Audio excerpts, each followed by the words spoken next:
like with a Corolla, the little 16 valve, you're working with 80 horsepower. So it's like, if a change helps you, you notice it. And if it doesn't help you, you notice it very quickly. You're like, oh, that was not the right direction to go real fast.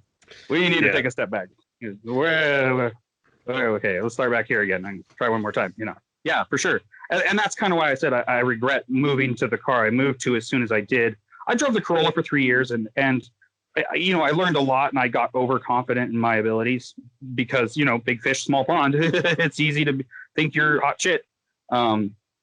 And so I switched up to the bigger car at one point when the Corolla was just too tattered to continue at the time, my opinion, it was too tattered. Now, obviously it's different, but yeah, it was just it's a deal where you look at it after the fact and go, well, I didn't really need to do that. But, like I said, sometimes you're already there now. Oh, fuck it. Might as well finish it out.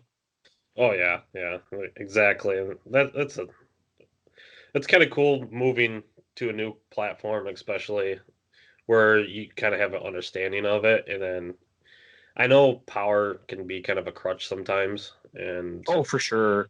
And the other thing too about power is it like, and I'm having to put myself in a frame of mind of the early days because that's where I was when I built the car.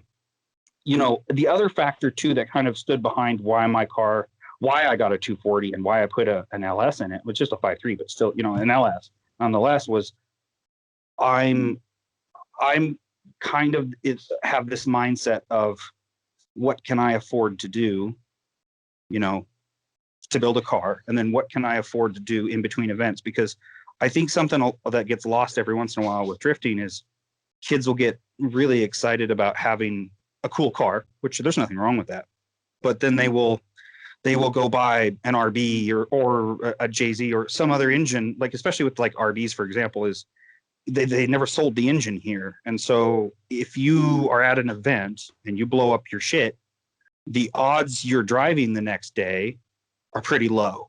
Yeah. You know what I mean? And so, and for me, it was always like, I wanted to have something that if I blew it up on Friday, I could go back to the shop Friday night, grab another, something out of the pile, stuff it in and be back to driving Saturday. And so that was part of the reason for the motor that I put in the car back in 2011 was I just wanted something that I was simple to understand, well documented. It was it wasn't hard to make a 5.3 make 400 wheel, whereas getting an SR to make 400 wheel reliably is either you've spent a very sizable chunk of money or you've maybe bought a ready-made engine from someone for another sizable chunk of money.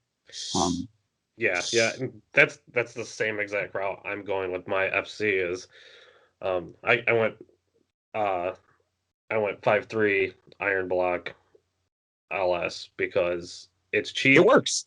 It works. It's good power. It's reliable. And even if you do manage to blow it sky fucking high, like you blow that thing in half, you don't have an AccuSump, or you're in a kind of a novice builder, you haven't built a lot of engines, you can blow that thing in half, and for the $300 it'll cost you to replace the engine, you're not breaking you're not like coming home to the missus going, hey, I blew up my engine, I really want to make this next event,